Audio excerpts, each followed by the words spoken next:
Tucker Carlson went on a podcast. I got to get him on this show. And he said something. I find this super interesting. Let's watch. Like, I've spent my whole life in the media. My dad was in the media.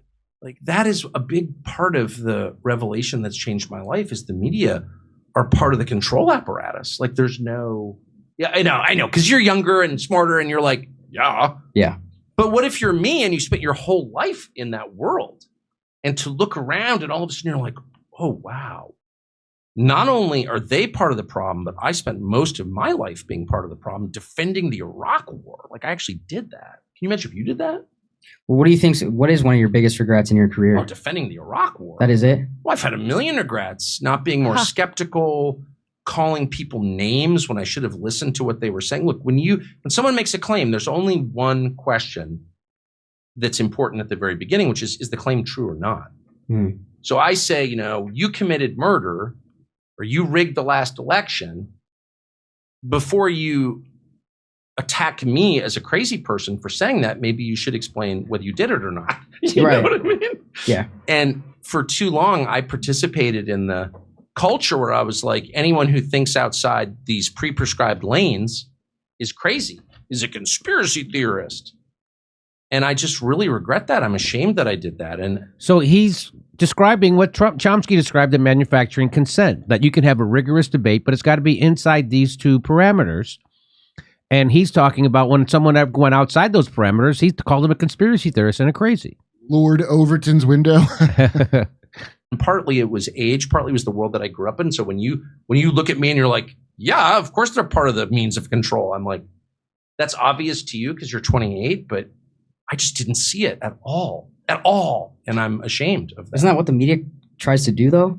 It's their only purpose. Right. They're not here to inform you. Really? Even on the big things that really matter, like the economy and war and COVID and like things that really matter that will affect you. No, their job is not to inform you. They are working for the small group of people who actually run the world. They're their servants. They're their Praetorian Guard. And we should treat them with maximum contempt because they have earned it. Now, everything he said there was 100% true. And it's amazing to see that that's just not a guy who works at a corporate news station. That's a guy who has the #1 corporate news show in America.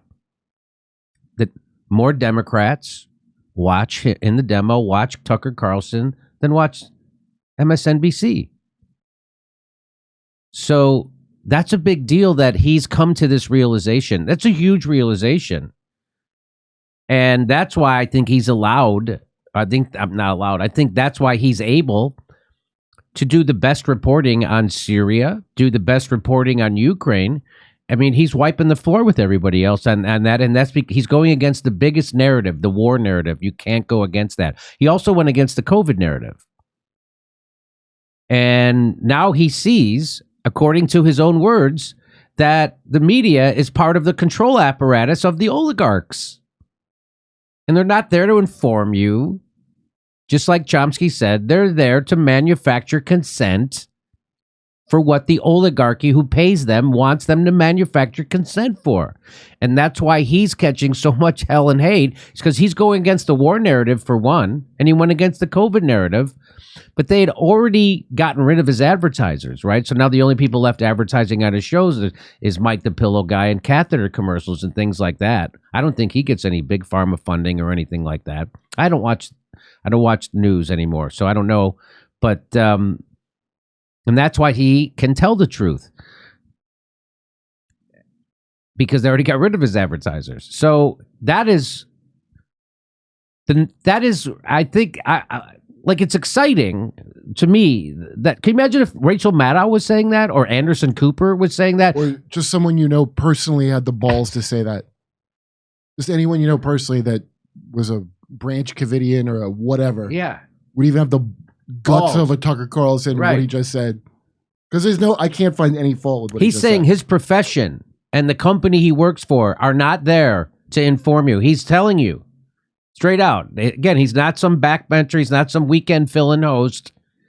He's not some on the beat report. He's the host of the #1 news show in America, telling you the news in America is not there to inform you. They're a control apparatus of the oligarchy.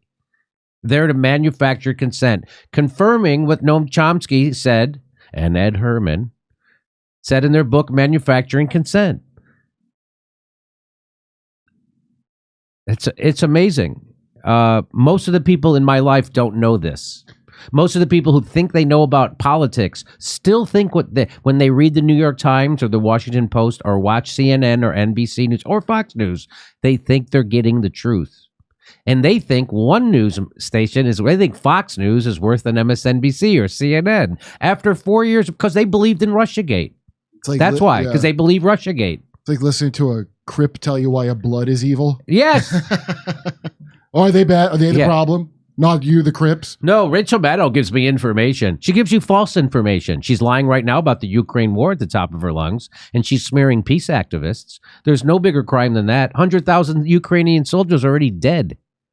Once you have the feeling that you're in the club and you're not with the stupid, gross people that are not even famous or a celebrity or a something, you know, like in your head, you're like, oh, I care about poor people, but I hate these. You have this, like, especially in New York, there's a lot of it. That thing, and during the Bush years, the amount of stupid that was on, that was like Republican. I was watching Election from Adam McKay with I remember that. Because it's funny movie. That's a funny movie. Yeah, and there's fake Koch brothers, right? Dan Aykroyd and the other guy, and Will Ferrell is a Democrat, like a John Edwards corrupt Democrat, and then what's his name's like a Tea Party construct, right? And then at the end, you know, it's a fanciful ending that there's penalties for any of this stuff. Yes, but it is fanciful. at the end, it looked like he was about to win Zach Galifianakis. Yeah. And then it turned out the Mach brothers make the voting machines and rigged the voting machines and got the. And I'm sitting there, I'm like, wow, imagine making that joke. Imagine making a joke that Can't make that joke now. An oligarch bought the voting machines to make it say what they want and doing that now. I'd love to ask Adam McKay, like, dude, because he has so many movies where he seems to get how shit works. But I'll bet you if you talk to me like, no, yeah, Trump's worse than all that. That's right. I'm sure he would say that. Trump broke people's brains, and he's one of them. No doubt.